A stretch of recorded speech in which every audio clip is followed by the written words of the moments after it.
a new Pew Research poll that 95% of Republicans, but also 71% of Democrats like this idea. So why do you not?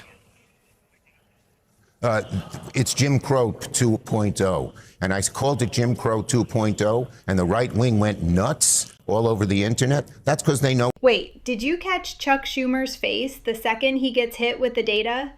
71% of his own party just abandoned his narrative on live TV.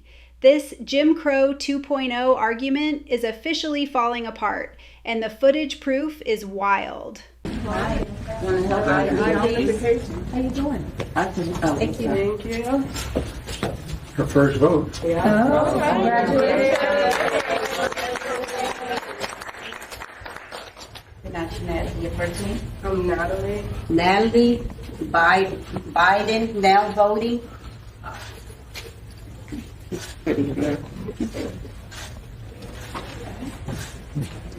You look better in person. Yes. Look at how casual this is. We're watching the very leaders who label these laws as vicious doing the exact thing they're campaigning against. You've got Joe Biden, Barack Obama, and even Natalie Biden pulling out their IDs like it's a regular Tuesday.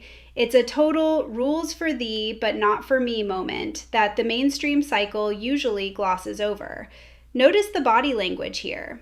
There's no struggle, no disenfranchisement, just a standard procedure that they've clearly mastered. It makes you wonder why the narrative is so different from the reality we're seeing on screen. If the commander-in-chief can find his ID to cast a ballot, why is it framed as an impossible hurdle for everyone else? This montage is the ultimate gotcha because it removes the theory and shows you the actual practice.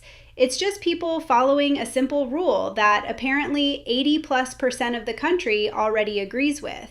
It's Jim Crow 2.0. And I called it Jim Crow 2.0, and the right wing went nuts all over the internet. That's because they know it's true. What they're trying to do here is the same thing that was done in the South for decades to prevent people of color from voting.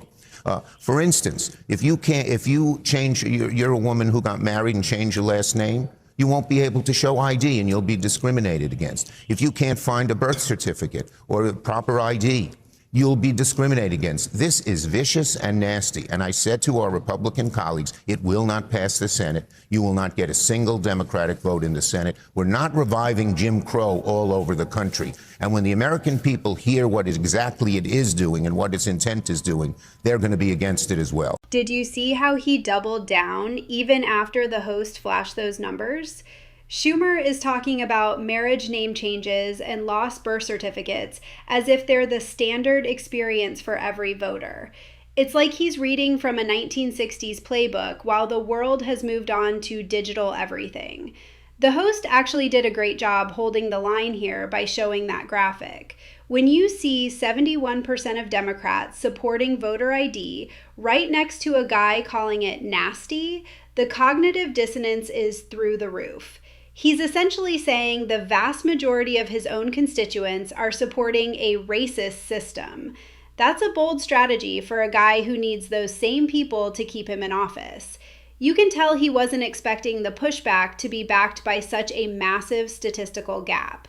It's not just a debate anymore. It's a total disconnect between the podium and the people. Put this poll up on the board if I can. This is Fox News polling. It's September 2025. Should photo ID be required to prove U.S. citizenship before voting? 84%. That's a big number, Leslie. 84% say yes. That is a huge number. So you've got the vast majority of Americans think this has nothing to do with Jim Crow 2.0.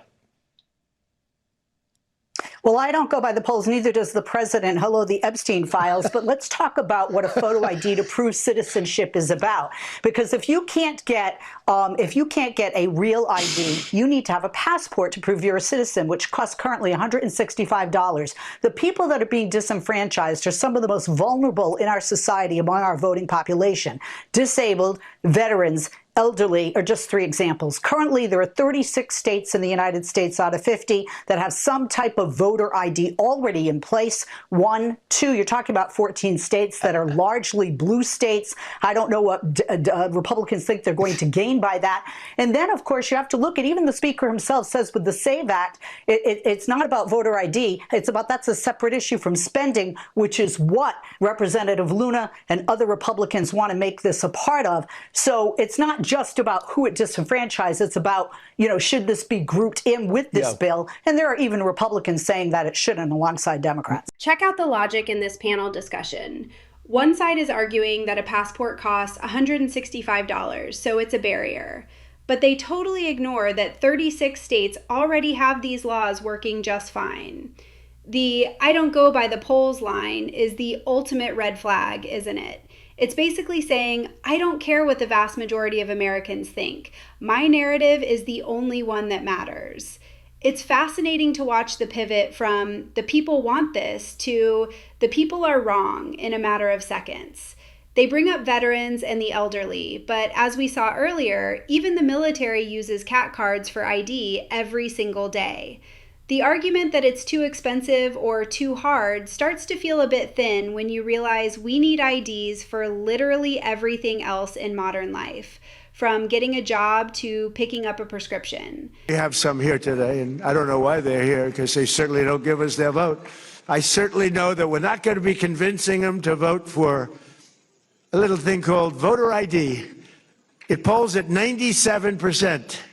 And even the the people, the voters, are at 82% for voter ID, but the leaders don't want to approve it. They said they will strike. They will not allow it to happen. This clip from the prayer breakfast really hammers home the data gap. When you hear that the polling for voter ID is sitting at 97% in some brackets and 82% among Democrats generally, you realize there isn't a voter problem. There's a leadership problem. The point being made here is that the leaders are the ones holding the line against something that the people they represent have already decided they want. It's rare to see a policy with that much bipartisan agreement in today's climate. Usually, we can't agree on the color of the sky, but nearly everyone agrees on showing an ID to vote. Seeing the disconnect laid out like this at a national event shows just how isolated the opposition has become on this specific issue. Bad actors out there. I trust what the president's saying. I know what he's saying. He wants to put good barriers in. An attorney told me one time, good fences make good neighbors, and I think we need some good fences in our election. Short but sweet. The good fences make good neighbors line is a classic way to frame this. It's not about keeping people out. It's about having clear boundaries that everyone understands and respects. If the rules are clear and the fence is solid, everyone feels more secure about the outcome. It's the lack of fences or the constant attempt to tear them down that creates the friction and the lack of trust in the system. When you look at it through that lens, it's less about politics and more about simple organization and common sense. That was the raw footage the host didn't want you to miss. Drop a comment below if you think the Jim Crow label still fits after seeing those polls. See you in the next one.